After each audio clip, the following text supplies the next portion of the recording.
ನಾನು ಡಾಕ್ಟರ್ ಶ್ರೀನಿ ಸಂಪತ್ ಅಂತ ಹೇಳಿ ಕನ್ಸಲ್ಟೆಂಟ್ ಫಿಸಿಷಿಯನ್ ಸರ್ಜಿ ಹಾಸ್ಪಿಟಲ್ ಶಿವಮೊಗ್ಗದಿಂದ. ಸೊ ಇವತ್ತು ವ್ಯಾಕ್ಸಿನ್ಸ್ ಬಗ್ಗೆ, ಅದರಲ್ಲೂ ಅಡಲ್ಟ್ ವ್ಯಾಕ್ಸಿನ್ಸ್ ಬಗ್ಗೆ ಸ್ವಲ್ಪ ಎಲ್ಲರಿಗೂ ಬ್ರೀಫಾಗಿ ಹೇಳೋಣ ಅಂಥೇಳಿ. ಸೊ ಈ ವ್ಯಾಕ್ಸಿನ್ ಅಥವಾ ಲಸಿಕೆ ಮಕ್ಕಳಲ್ಲಿ ಕೊಡೋದು ಕಾಮನ್ನು, ಎಲ್ಲರಿಗೂ ಗೊತ್ತಿತ್ತು. ಬಟ್ ಅಡಲ್ಟ್ಸಲ್ಲಿ ಯಾವ ವ್ಯಾಕ್ಸಿನ್ ಬರುತ್ತೆ, ಯಾವ್ಯಾವುದನ್ನು ಯಾವ್ಯಾವ ಟೈಮಲ್ಲಿ ತೊಗೊಬೇಕು ಅನ್ನೋದನ್ನು ನಿಮಗೆ ಸ್ವಲ್ಪ ಬ್ರೀಫಾಗಿ ಹೇಳ್ತೇನೆ.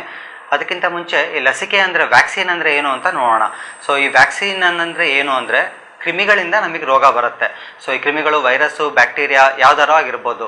ಸೊ ಅದು ಹೊರಗಡೆಯಿಂದ ಬರೋದು. ಸೊ ಹೊರಗಡೆಯಿಂದ ಬಂದು ಮೈ ಒಳಗೆ ಸೇರಿಕೊಂಡು ಅದು ಮಲ್ಟಿಪ್ಲೈ ಆಗಿಬಿಟ್ಟು ಅದರದ್ದು ಕಾನ್ಸಂಟ್ರೇಷನ್ ಜಾಸ್ತಿ ಆದಾಗ ನಮಗೆ ರೋಗಗಳು ಬರೋದು ಆಗುತ್ತೆ. ಸೊ ನಮ್ಮ ಬಾಡಿಯಲ್ಲಿ ಡಿಫೆನ್ಸ್ ಮೆಕ್ಯಾನಿಸಮ್ ಇರುತ್ತೆ. ಸೊ ಬೇಸಿಕಲಿ ಹೊರಗಡೆಯಿಂದ ಬರ್ತಾ ಇರೋ ಕ್ರಿಮಿಗಳನ್ನ ನಾವು ಕಳ್ಳರು ಅಂತ ಅಂದ್ಕೊಂಡ್ರೆ ಬಾಡಿಯಲ್ಲಿ ಪೊಲೀಸ್ ಇರ್ತಾರೆ. ಸೊ ಬಟ್ ಈ ಪೊಲೀಸ್ ಅವರಿಗೆ ಟ್ರೈನ್ಡ್ ಆಗಿರಬೇಕು. ಅಂದರೆ ಬರ್ತಾ ಇರೋ ಕಳ್ಳರನ್ನ ಐಡೆಂಟಿಫೈ ಮಾಡಿಬಿಟ್ಟು ಅವ್ರನ್ನ ಹೊರಗಡೆ ಹಾಕುವಂಥ ಕೆಲಸ ಮಾಡಲಿಕ್ಕೆ ಅವರಿಗೆ ಟ್ರೈನ್ಡ್ ಆಗಿರಬೇಕಾಗತ್ತೆ. ಸೊ ಈ ವ್ಯಾಕ್ಸಿನ್ ಬಂದ್ಬಿಟ್ಟು ಅದೇ ಕೆಲಸ ಮಾಡುತ್ತೆ. ನಮ್ಮದು ಬ್ಯಾಕ್ಟೀರಿಯಾ ಇರ್ಬೋದು, ವೈರಸ್ ಇರ್ಬೋದು, ಅದರದ್ದು ಕೆಲವೊಂದು ಪಾರ್ಟ್ಗಳನ್ನು ತಗೊಂಡು ನಾವು ಬಾಡಿಯಲ್ಲಿ, ಅಂದರೆ ಡಿಸೀಸ್ ಕಾಸ್ ಮಾಡದೇ ಇರೋ ರೀತಿಯಲ್ಲಿ ಬಾಡಿಯಲ್ಲಿ ನಾವಾಗಿ ಇಂಟ್ರೊಡ್ಯೂಸ್ ಮಾಡ್ತೀವಿ.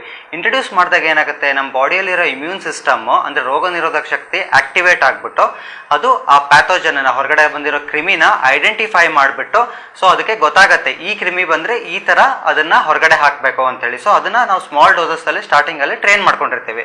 ಸೊ ಮಕ್ಕಳಲ್ಲಿ ಎಲ್ಲರಿಗೂ ಗೊತ್ತಿರೋ ಹಾಗೆ ಪೋಲಿಯೋ ವ್ಯಾಕ್ಸಿನು, ಬೇರೆ ತುಂಬ ಥರದ ವ್ಯಾಕ್ಸಿನ್ಗಳು ಕೊಡ್ತಾನೆ ಇದ್ದೀವಿ. ಮತ್ತು ಅದರಿಂದ ತುಂಬ ಇವತ್ತಿಗೆ ನಮಗೆ ಹೆಲ್ಪ್ ಆಗಿದೆ. ಅದೇ ಥರ ಅಡಲ್ಟ್ಸಲ್ಲೂ ತುಂಬ ವ್ಯಾಕ್ಸಿನ್ಸ್ ಬರ್ತವೆ ಕೊಡಲಿಕ್ಕೆ. ಸೊ ಇದರಲ್ಲಿ ಯಾವ್ಯಾವುದು ಅಂತೇಳಿ ನೋಡೋಣ. ಸೊ ಬೇಸಿಕಲಿ ಇದನ್ನು 2 ಪಾರ್ಟಾಗಿ ನಾವು ಡಿವೈಡ್ ಮಾಡ್ತೀವಿ. ಒಂದು ಸ್ಪೆಷಲ್ ಕ್ಯಾಟಗರಿ ಅಂತ, ಇನ್ನೊಂದು ರೆಗ್ಯುಲರ್ ಕ್ಯಾಟಗರಿ ಅಂತ. ಈ ಸ್ಪೆಷಲ್ ಕ್ಯಾಟಗರಿ ವ್ಯಾಕ್ಸಿನ್ಸ್ ಯಾವುದು ಅಂದರೆ, ಈಗ ಎಕ್ಸಾಂಪಲ್ ನೀವು ಯಾವುದೋ ಹೊರದೇಶಕ್ಕೆ ಹೋಗಬೇಕಾಗಿರುತ್ತೆ, ಸೌತ್ ಅಮೇರಿಕನ್ ಕಂಟ್ರೀಸು, ಬ್ರೆಜಿಲು, ಆ ಥರದ್ದೆಲ್ಲೋ ದೇಶಕ್ಕೆ ಹೋಗಬೇಕಾಗಿರುತ್ತೆ ಅಂದಾಗ ಆವಾಗ ಕೆಲವೊಂದು ರೋಗಗಳು ಅಲ್ಲಿ ನಮ್ಮ ದೇಶದಲ್ಲಿ, ಭಾರತದಲ್ಲಿ ಇಲ್ಲದೇ ಇರೋವಂಥ ರೋಗಗಳು ಅಲ್ಲಿ ಇರೋ ಚಾನ್ಸಸ್ ಇರುತ್ತೆ. ಯೆಲ್ಲೋ ಫೀವರು, ಆ ಥರದ ರೋಗಗಳು ಹೇಳ್ತೀವಿ. ಸೊ ಎಂಡೆಮಿಕ್ ಡಿಸೀಸ್ ಕಂಟ್ರೀಸಿಗೆ ಏನಾದ್ರು ಹೋಗಬೇಕಾದಾಗ ಆ ಟೈಮಲ್ಲಿ ಕೆಲವೊಂದು ವ್ಯಾಕ್ಸಿನ್ಗಳನ್ನ ತೊಗೊಂಡು ಹೋಗಬೇಕಾಗತ್ತೆ. ಸೊ ಅದು ಸ್ಪೆಷಲ್ ಕ್ಯಾಟಗರಿ ಆಯಿತು. ಇವತ್ತು ಅದ್ರ ಬಗ್ಗೆ ಬೇಡ, ಜನರಲ್ ವ್ಯಾಕ್ಸಿನೇಷನ್ ಬಗ್ಗೆ, ಅಡಲ್ಟ್ಸಲ್ಲಿ ಜನರಲ್ ಆಗಿ ಯಾವ ವ್ಯಾಕ್ಸಿನೇಷನ್ ಬೇಕಾಗತ್ತೆ ಅನ್ನೋದನ್ನ ನೋಡೋಣ. ಸೊ ಅಡಲ್ಟ್ಸಲ್ಲಿ 2 ಥರ ಪಾಪ್ಯುಲೇಷನ್ ಆಗಿ ಡಿವೈಡ್ ಮಾಡ್ಕೊಳ್ಳೋಣ. ಒಂದು ಹೆಲ್ದಿ ಪಾಪ್ಯುಲೇಷನ್ನು, ಇನ್ನೊಂದು ವಲ್ನರಬಲ್ ಪಾಪ್ಯುಲೇಷನ್ನು. ಹೆಲ್ದಿ ಪಾಪ್ಯುಲೇಷನ್ ಅಂದರೆ ಯಾವುದೇ ತರಹದ ಅವರಿಗೆ ಕಾಯಿಲೆಗಳು, ಏನು ಕೋಮಾರ್ಬಿಡ್ ಇಲ್ನೆಸ್ಸು, ಡಯಾಬಿಟೀಸು, ಶುಗರು, BP, ಈ ಥರದ್ದು ಯಾವುದೇ ತೊಂದರೆ ಇಲ್ಲದೆ ಇರೋರೊಂದು. ಇನ್ನೊಂದು ಶುಗರು, BP ಅಥವಾ ಉಸಿರಾಟ ತೊಂದರೆ ಇರುತ್ತೆ, ಕೆಲವೊಬ್ಬರಿಗೆ ದಮ್ಮಿನ ಕಾಯಿಲೆ ಇರುತ್ತೆ, ಕೆಲವೊಬ್ಬರಿಗೆ ಅಸ್ತಮಾ ಕಾಯಿಲೆ ಇರುತ್ತೆ, ಕೆಲವೊಬ್ಬರಿಗೆ ಲಂಗ್ಸಿಂದ ಆಪ್ರೇಷನ್ ಆಗಿರುತ್ತೆ, ಅಥವಾ ಸ್ಪ್ಲೀನು, ಈ ಥರದ ಹೊಟ್ಟೆದು ಯಾವ್ದಾದ್ರು ಮೇಜರ್ ಸರ್ಜರಿ ಆಗಿರುತ್ತೆ, ಅವ್ರನ್ನ ಒಂದು ಕ್ಯಾಟಗರಿಯಾಗಿ ಇಟ್ಕೊಳ್ಳೋಣ. ಸೊ ಇದರಲ್ಲಿ ಈಗ ಸೆಕೆಂಡ್ ಕ್ಯಾಟಗರಿ ಅಂದರೆ ನಮಗೆ ವಲ್ನರೇಬಲ್ ಪಾಪ್ಯುಲೇಷನ್, ಅಂದರೆ ಅವರಿಗೆ ರೋಗ ನಿರೋಧಕ ಶಕ್ತಿ ಕಂಪ್ಯಾರಿಟಿವ್ಲಿ ಕಡಿಮೆ ಇರೋವಂಥ ಪಾಪ್ಯುಲೇಷನ್ನು. ಅಂಥವರಲ್ಲಿ ಯಾವ ವ್ಯಾಕ್ಸಿನ್ ಬೇಕಾಗತ್ತೆ? ಸೊ ಬೇಸಿಕಲಿ ರೆಸ್ಪಿರೇಟರಿ ಇನ್ಫೆಕ್ಷನ್ಸು, ಅದರಲ್ಲೂ ನವೆಂಬರ್, ಡಿಸೆಂಬರು, ಜಾನ್ವರಿ ಈ ಟೈಮಲ್ಲಿ ತುಂಬ ರ್ಯಾಂಪೇಟ್ ಆಗಿ ಬರೋದ್ರಿಂದ ಫ್ಲೂ ಆಗುತ್ತೆ. ಫ್ಲೂಯಿಂದ ಅಪ್ಪರ್ ರೆಸ್ಪಿರೇಟರಿ ಇನ್ಫೆಕ್ಷನ್ ಇರುತ್ತೆ, ಬರೀ ಗಂಟಲು ನೋವು, ಜ್ವರ, ಕೆಮ್ಮು ಇರೋದು ಕ್ರಮೇಣವಾಗಿ ಜಾಸ್ತಿ ಆಗಿಬಿಟ್ಟು ನಿಮೋನಿಯಾ ಆಗುತ್ತೆ. ನಿಮೋನಿಯಾ ಅಂದರೆ ಹೈ ಫೀವರು, ಉಸಿರಾಡ್ಲಿಕ್ಕೆ ತೊಂದರೆ ಆಗೋದು, ಎದೆ ನೋವು ಬರೋದು, ಆ ಥರ ಸಿಚುವೇಶನ್ ಬರುತ್ತೆ. ಸೊ ಅಂಥದ್ದನ್ನು ನಾವು ಕೆಲವೊಂದು ಕ್ರಿಮಿಗಳನ್ನು ವ್ಯಾಕ್ಸಿನ್ ಮೂಲಕ ಈ ಡಿಸೀಸ್ ಹರಡೋದನ್ನು ಪ್ರಿವೆಂಟ್ ಮಾಡ್ಬೋದು. ಎಕ್ಸಾಂಪಲ್ ಬಂದ್ಬಿಟ್ಟು ಇನ್ಫ್ಲೂಯೆನ್ಸಾ ವ್ಯಾಕ್ಸಿನ್ ಬರುತ್ತೆ, ಇನ್ಫ್ಲುವ್ಯಾಕ್ 4 ಅಂತ ಬರುತ್ತೆ. ಸೊ ತಮಗೆಲ್ಲ ಗೊತ್ತಿರೋ ಹಾಗೆ 2012-13 ಇಸ್ವಿಯಲ್ಲಿ H1N1 ರೋಗ ಬಂದಿತ್ತು, ಸ್ವೈನ್ ಫ್ಲೂ ಬಂದಿತ್ತು. ಅದು ಇನ್ಫ್ಲೂಯೆನ್ಸಾದ ಒನ್ ಆಫ್ ದ ಕೈಂಡ್, ಅದರದ್ದೇ ಜಾತಿಯ ಒಂದು ಸಬ್ ಟೈಪ್ ಆಗುತ್ತೆ. ಸೊ ಅದನ್ನು ಕವರ್ ಮಾಡಿರೋ ಥರ ಇನ್ಫ್ಲುವ್ಯಾಕ್ 4 ಅನ್ನೋದು ವ್ಯಾಕ್ಸಿನ್ ಇರುತ್ತೆ. 4 ತರಹದ ಇನ್ಫ್ಲೂಯೆನ್ಸಾನ ಒಂದೇ ವ್ಯಾಕ್ಸಿನಲ್ಲಿ ಹಾಕ್ಬಿಟ್ಟು ಅದನ್ನು ನಾವು ಕೊಡ್ತೀವಿ. ಸೊ ಇದು ಬಂದ್ಬಿಟ್ಟು ಇಯರ್ ರೌಂಡ್ ಪ್ರೊಟೆಕ್ಷನ್ ಬರುತ್ತೆ, ಇಡೀ 1 ವರ್ಷಕ್ಕೆ ಪ್ರೊಟೆಕ್ಷನ್ ಬರುತ್ತೆ. ಸೊ ಎವ್ರಿ ಇಯರ್ ಒಂದೊಂದು ವ್ಯಾಕ್ಸಿನ್ ತೊಗೊಳ್ಬೋದು ಇದನ್ನು. ಅದಕ್ಕಿಂತ ಹೆಚ್ಚಾಗಿ ಇನ್ನೊಂದು ಮೋಸ್ಟ್ ಡ್ರೆಡೆಡ್ ಡಿಸೀಸು ನಮ್ಮ ದೇಶದಲ್ಲಿ ಅಂದರೆ ನಿಮೋಕೋಕಲ್ ನಿಮೋನಿಯಾ ಅಂತ ಹೇಳ್ತೀವಿ. ಅಂದರೆ ಇದು ಬ್ಯಾಕ್ಟೀರಿಯಲ್ ನಿಮೋನಿಯಾ, ಬ್ಯಾಕ್ಟೀರಿಯಾ ಅನ್ನೋ ಕ್ರಿಮಿಯಿಂದ ಬರೋ ನಿಮೋನಿಯಾ. ಸೊ ಇದು ಬಂದ್ಬಿಟ್ಟು ಎಸ್ಪೆಷಲಿ 60 ವರ್ಷದ ಮೇಲ್ನವರಿಗೆ, ಅಥವಾ ಡಯಾಬಿಟೀಸು, ಹೈಪರ್ ಟೆನ್ಷನ್ ಇರೋರಿಗೆ, ಅಥವಾ ಮುಂಚೆನೇ ದಮ್ಮಿನ ಕಾಯಿಲೆ ಇರೋರಿಗೆ ತುಂಬ ಬೇಗನೆ ಹರಡುತ್ತೆ. ಇಂಥವರಲ್ಲಿ ರೋಗ ನಿರೋಧಕ ಶಕ್ತಿ ಕಂಪ್ಯಾರಿಟಿವ್ಲಿ ಕಡಿಮೆ ಇರೋದ್ರಿಂದ ಭಾಳ ಬೇಗ ಹರಡೋ ಚಾನ್ಸ್ ಇರುತ್ತೆ. ಸೊ ಇದಕ್ಕೋಸ್ಕರ ನಿಮೋವ್ಯಾಕ್ ಅಂತ ವ್ಯಾಕ್ಸಿನ್ ಬರುತ್ತೆ. ಅದರಲ್ಲಿ ಆ ಬ್ಯಾಕ್ಟೀರಿಯಾ, ಈ ನಿಮೋಕೋಕಲ್ ಬ್ಯಾಕ್ಟೀರಿಯಾ ಬರುತ್ತೆ, ಅದ್ರ ಹೊರಗಡೆ ಲೇಯರ್ನ ತೊಗೊಂಡ್ಬಿಟ್ಟು ನಾವು ಇಂಟ್ರೊಡ್ಯೂಸ್ ಮಾಡ್ತೀವಿ. ಈ ವ್ಯಾಕ್ಸಿನು ಅಂದರೆ ಸಿವಿಯರ್ ಡಿಸೀಸ್ ಆಗೋದನ್ನು, ಕಾಂಪ್ಲಿಕೇಟೆಡ್ ಡಿಸೀಸ್ ಆಗೋದನ್ನು, ಸೆಪ್ಸಿಸಿಗೆ ಹೋಗೋದು, ಜೀವಾಪಾಯ ಆಗೋದನ್ನ, ಆ ಥರ ಸ್ಥಿತಿಗೆ ಹೋಗೋದನ್ನು ತುಂಬಾ ಮಟ್ಟಿಗೆ ಅದು ಕಂಟ್ರೋಲ್ ಮಾಡುತ್ತೆ. ಇದಷ್ಟೇ ಅಲ್ಲದೆ ಬೇರೆ ಇನ್ನೊಂದು ಟೆಟನಸ್ ಕಾಯಿಲೆ ಬಗ್ಗೆ ಕೇಳಿರಬೇಕು ನೀವು. ಸೊ ಎಲ್ಲರೂ ಬಿತ್ತು ಕಬ್ಬಣದೇನೋ ರಸ್ಟ್ ಹಿಡಿದಿರೋ ಕಬ್ಬಣ ತಾಕ್ತು ಮಣ್ಣು ತಾಕ್ತು ಅಂದರೆ ಟಿ ಟಿ ತೊಗೊಳ್ತೀವಿ ಅಂತೇಳಿ. ಈ ಟಿ ಟಿ ಇದು ಪ್ರೊಫೈಲಾಕ್ಟಿಕ್, ಗಾಯ ಆದ್ಮೇಲೆ ತೊಗೊಳೋದೊಂದು. ಅದಕ್ಕಿಂತ ಮುಂಚೆನೆ ಯೂಶಲಿ ಎವ್ರಿ 10 ಇಯರ್ಸಿಗೆ ಒಂದ್ಸಲಿ, 10 ವರ್ಷಕ್ಕೊಂದ್ಸಲಿ ಟಿ ಟಿ ಬೂಸ್ಟರ್ ತೊಗೊಳೋದು ಒಳ್ಳೇದಾಗತ್ತೆ. ಅದ್ರ ಜೊತೆಗೆ ಬೈ ಚಾನ್ಸ್ ಏನಾದ್ರು ಸಣ್ಣ ಮಕ್ಕಳಿದ್ದಾಗ ನಾವು ಪರ್ಟಿಸಿಸ್, ವೂಫಿಂಗ್ ಕಾಫ್, ನಾಯಿ ಕೆಮ್ಮು ಅಂತ ಕೇಳಿರ್ತೀವಿ.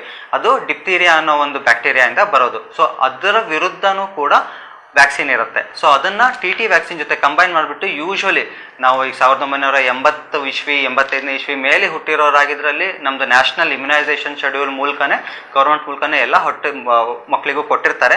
ಅಥವಾ ಬೈ ಚಾನ್ಸ್ ಆ ಥರದ್ದು ಏನಾದ್ರು ಮಿಸ್ ಆಗಿದ್ದಲ್ಲಿ, ಅದಕ್ಕಿಂತ ಮುಂಚೆ ಅದರಲ್ಲಿ ಆ ವ್ಯಾಕ್ಸಿನೇಷನ್ ತೊಗೊಂಡಿಲ್ಲ ಅನ್ನೋದಾದರೆ ಟಿ ಟಿ ಜೊತೆಗೆ ಆ ವ್ಯಾಕ್ಸಿನೇನು ಒನ್ಸ್ ಇನ್ 10 ಇಯರ್ಸ್, 10 ವರ್ಷಕ್ಕೊಂದ್ಸಲಿ ಆ ವ್ಯಾಕ್ಸಿನ್ ತೊಗೊಂಡ್ರೆ ಸಾಕು.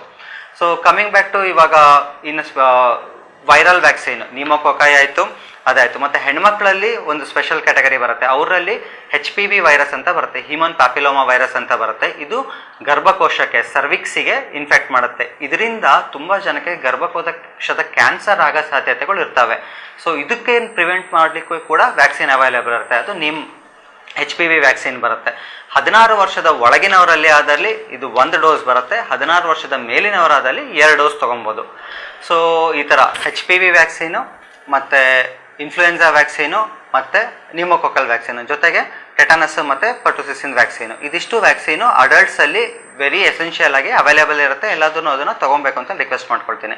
ಸೊ ಈಗ ವ್ಯಾಕ್ಸಿನ್ ಅಂದ ತಕ್ಷಣ ಅದರಲ್ಲೂ ದೊಡ್ಡವರಲ್ಲಿ ಏನಾಗುತ್ತೆ, ಮಕ್ಕಳನ್ನ ಕರ್ಕೊಂಡ್ಬರ್ತೀರಿ, ಅವ್ರ ಸೇಫ್ಟಿ ಭಾಳ ಇಂಪಾರ್ಟೆಂಟ್ ಅಪ್ಪ ಅಂತೇಳಿ ಕೊಡಿಸ್ಕೊಳ್ತೀವಿ. ಬಟ್ ಅಡಲ್ಟ್ಸಲ್ಲಿ ಆ ಸೀರಿಯಸ್ನೆಸ್ಸು, ಇದು ಜನರಲ್ಲಿ ಇನ್ನೂ ಅವೇರ್ನೆಸ್ಸು ಬಂದಿರೋದಿಲ್ಲ. ಸೊ ಅಡಲ್ಟ್ಸಲ್ಲಿ ಈ ವ್ಯಾಕ್ಸಿನಿಂದ ಅಡ್ವಾಂಟೇಜಸ್ ತುಂಬ ಜಾಸ್ತಿ ಇರುತ್ತೆ. ಏನು, ದೇರ್ ವಿಲ್ ಬಿ ಸ್ಟಿಗ್ಮಾ, ನಮಗೆ ಒಂಥರ ಹಿಂಜರಿಕೆ ಇರುತ್ತೆ. ಯಾಕೆ ಬೇಕಪ್ಪ ಇಂಜೆಕ್ಷನ್, ಯಾಕೆ ಕೊಡಿಸ್ಕೊಬೇಕು, ಚೆನ್ನಾಗೇ ಇದ್ದೀನಿ, ಇಂಜೆಕ್ಷನ್ ಕೊಡಿಸ್ಕೊಂಡ್ರೆ ನೋವಾಗುತ್ತೆ, 1 ದಿನ 2 ದಿನ ಜ್ವರ ಬರುತ್ತೆ ಅಂಥೇಳಿ. ಬಟ್ ಅದು ಇಂಜೆಕ್ಷನ್ ತಗೊಳ್ಳೋದ್ರಿಂದ ಆ ಪ್ರಿವೆನ್ಷನಿಂದ ಎಷ್ಟರ ಮಟ್ಟಿಗೆ ಹೆಲ್ಪ್ ಆಗುತ್ತೆ ಅನ್ನೋದು ಜನ ಯೋಚನೆ ಮಾಡೋದಿಲ್ಲ. ಎಕ್ಸಾಂಪಲ್, ಇವಾಗ ಬ್ಯಾಕ್ಟೀರಿಯಲ್ ನಿಮೋನಿಯಾ, ನಿಮೋಕೊಕಲ್ ನಿಮೋನಿಯಾ ಏನಾದ್ರು ಒಬ್ಬ ಮನುಷ್ಯನಿಗೆ ಆದಲ್ಲಿ, ಈಗ 45-50 ವರ್ಷದ ವಯಸ್ಸಿನವನಿಗೆ ಏನಾದ್ರು ನಿಮೋಕೊಕಲ್ ನಿಮೋನಿಯಾ ಆಯಿತು ಅಂದರೆ ಎಷ್ಟರ ಮಟ್ಟಿಗೆ ಅದರದ್ದು ಅವ್ರ ಫ್ಯಾಮಿಲಿ ಮೇಲೆ ಬರ್ಡನ್ನು, ಸೊಸೈಟಿಗೆ ಬರ್ಡನ್ನು, ಎಕನಾಮಿಕ್ ಬರ್ಡನ್ ಆಗುತ್ತೆ ಅನ್ನೋದನ್ನ ನೋಡೋದಿಲ್ಲ. ಸೊ ಈಗ ನಿಮೋನಿಯಾ ಆಯಿತು ಅಂದರೆ ಆಬ್ವಿಯಸ್ಲಿ ಅವರಿಗೆ 5-7 ದಿನ ಹಾಸ್ಪಿಟಲೈಸೇಷನ್ ಆಗುತ್ತೆ, ಹಾಸ್ಪಿಟಲ್ ಇರಬೇಕಾಗತ್ತೆ. ಅದಾದಮೇಲೆ ಮತ್ತೆ 1 ವಾರ ಅಥವಾ 10 ದಿನ ಅವರಿಗೆ ಸುಸ್ತಿರುತ್ತೆ, ಕೆಲಸ ಮಾಡೋಕ್ಕಾಗೋದಿಲ್ಲ. ಸೊ ಆಲ್ಮೋಸ್ಟ್ 15 ದಿನಗಳಷ್ಟು ಆ ಫ್ಯಾಮಿಲಿಗೆ ಅರ್ನಿಂಗ್ಸ್ ಇರೋದಿಲ್ಲ. ಇವಾಗ ಡಿಪೆಂಡೆಂಟ್ ಇದ್ರು ಅಂತ ಇಟ್ಕೊಳ್ಳಿ, ಅವ್ರ ಮನೇಲಿ ಯಾರೋ ಎಲ್ಡರ್ಲಿ ಇದ್ರು, 60-65 ವರ್ಷದ ಯಜಮಾನ್ರಿದ್ರು, ಉಸಿರಾಟ ತೊಂದರೆ, ಅವ್ರಿಗೆ ದಮ್ ಕಾಯಿಲೆ ಮುಂಚೆ ಅಂತ ಇತ್ತು, ಅಂಥವ್ರಲ್ಲಿ ಏನಾದ್ರು ಈ ಇನ್ಫೆಕ್ಷನ್ ಆಯಿತು ಅಂದರೆ ಜೀವಾಪಾಯ ಆಗೋ ಚಾನ್ಸಸ್ಸು ಇರುತ್ತೆ. ಅದು ಥ್ಯಾಂಕ್ಫುಲಿ ಅದ್ರ ಇನ್ಫೆಕ್ಷನಿಂದ ಹೊರಗಡೆ ಬಂದ್ರೇನು ICU ಅಲ್ಲಿರೋದು, ICU ಖರ್ಚು ಅಥವಾ ವಾರ್ಡಲ್ಲಿರೋ ಖರ್ಚು, ಒಮ್ಮೆ ಮತ್ತೆ ಲಾಸ್ ಆಫ್ ಪೇ, ಅವ್ರ ಜೊತೆಗೆ ಅವ್ರ ಫ್ಯಾಮಿಲಿ ಮೆಂಬರ್ಸ್, ಅವ್ರನ್ನ ನೋಡ್ಕೊಳ್ಳಿಕ್ಕೆ ಫ್ಯಾಮಿಲಿ ಮೆಂಬರ್ಸು, ಅವ್ರದ್ದು ಕೆಲಸ ಹೋಗದೆ ಇರೋದು, ಈ ಥರದ್ದೆಲ್ಲ ಎಕನಾಮಿಕ್ ಇಂಪ್ಯಾಕ್ಟು ಭಾಳ ಇರುತ್ತೆ. ಸೊ ಅದಕ್ಕೋಸ್ಕರ ಈ ವ್ಯಾಕ್ಸಿನ್ಗಳು ತುಂಬ ಇಂಪಾರ್ಟೆಂಟ್ ಇದ್ದು ಇದನ್ನು ಎಲ್ಲರೂ ತೊಗೊಬೇಕು ಅಂಥೇಳಿ ರಿಕ್ವೆಸ್ಟ್ ಮಾಡ್ಕೊಳ್ತೀನಿ. ಕಡೆದಾಗಿ ಎಲ್ಲರಲ್ಲೂ ನಾನು ಏನು ಹೇಳಕ್ಕೆ ಇಷ್ಟಪಡ್ತೇನೆ ಅಂದರೆ, ಮಕ್ಕಳಿಗೆ ನೀವು ಎಷ್ಟು ಜಾಗೃತಿಯಿಂದ, ಎಷ್ಟು ಕೇರ್ ಕೊಟ್ಟು ಅವರಿಗೆ ವ್ಯಾಕ್ಸಿನ್ ಕೊಡಿಸ್ತೀರಾ, ಅದೇ ಥರ ಅಡಲ್ಟ್ಸಲ್ಲೂ ಅವೈಲೇಬಲ್ ಇರೋ ಈ ವ್ಯಾಕ್ಸಿನ್ಗಳು, ಎಸ್ಪೆಷಲಿ ಡಯಾಬಿಟಿಸು, ಹೈಪರ್ಟೆನ್ಷನ್ ಮತ್ತು ದಮ್ ಕಾಯಿಲೆ ಇರೋರಿಗೆ ಮತ್ತು ಬೇರೆಯವರಿಗೂ ಕೂಡ ವ್ಯಾಕ್ಸಿನ್ಗಳನ್ನು ಕೊಡಿಸ್ಬೇಕು. ನಿಮಗೆ ಗೊತ್ತಿರೋ ಹಾಗೆ ಗೌರ್ಮೆಂಟು ಇವಾಗ ಕೊರೋನಾ ವ್ಯಾಕ್ಸಿನ್ ಎಲ್ಲರಿಗೂ ಬಂದಿದೆ. ಸೊ ಕೊರೋನಾ ವ್ಯಾಕ್ಸಿನ್ ಎಲ್ಲ ಅಡಲ್ಟ್ಸ್ಗೆ, ದೊಡ್ಡವರಿಗೆ ಕೊಡ್ತಾ ಇದ್ದೀವಿ. ಸೊ ಅದ್ರ ಜೊತೆಗೇನೆ ಅದು ತುಂಬ ಸಕ್ಸಸ್ಫುಲ್ಲಾಗಿ ನಡೀತಾ ಇದೆ ಕ್ಯಾಂಪೇನ್. ಅದ್ರ ಜೊತೆಗೆ ಬೇರೆ ವ್ಯಾಕ್ಸಿನ್ ಬಗ್ಗೆನೂ ಸ್ವಲ್ಪ ಎಲ್ಲರೂ ಗಮನ ಹರಿಸ್ಬಿಟ್ಟು ಈ ವ್ಯಾಕ್ಸಿನ್ಗಳನ್ನ ತೊಗೊಬೇಕು ಅಂತ ರಿಕ್ವೆಸ್ಟ್ ಮಾಡ್ಕೊಳ್ತೀನಿ. ಸೊ ನಮ್ಮ ಸರ್ಜಿ ಹಾಸ್ಪಿಟ್ಲಲ್ಲಿ ಸ್ಟಾರ್ಟಿಂಗಿಂದಾನು ಫೆಬ್ರವರಿ ಫಸ್ಟ್ ವೀಕಿಂದಾನು ಕೊರೋನಾ ವ್ಯಾಕ್ಸಿನ್ ನಡೀತಾನೆ ಇದೆ. ಅದ್ರ ಜೊತೆಗೆ ಈ ಬೇರೆ ವ್ಯಾಕ್ಸಿನ್, ನಿಮೋನಿಯಾ ವ್ಯಾಕ್ಸಿನು ಮತ್ತು ಇನ್ಫ್ಲೂಯೆನ್ಸಾ ವ್ಯಾಕ್ಸಿನು ಮತ್ತು ಹ್ಯೂಮನ್ ಪ್ಯಾಪಿಲೋಮಾ ಹೆಣ್ಮಕ್ಳಿಗೆ ಬರೋ ವ್ಯಾಕ್ಸಿನು ಅವೈಲೇಬಲ್ ಇದ್ದು ಎಲ್ಲರೂ ಇದರದ್ದು ಉಪಯೋಗ ತೊಗೊಬೇಕು ಮತ್ತು ವ್ಯಾಕ್ಸಿನನ್ನು ಖಂಡಿತ ಮಾಡಿಸ್ಕೊಳ್ಬೇಕು ಅಂತ ಹೇಳಿಕ್ಕೆ ಇಷ್ಟಪಡ್ತೇನೆ. Thank you.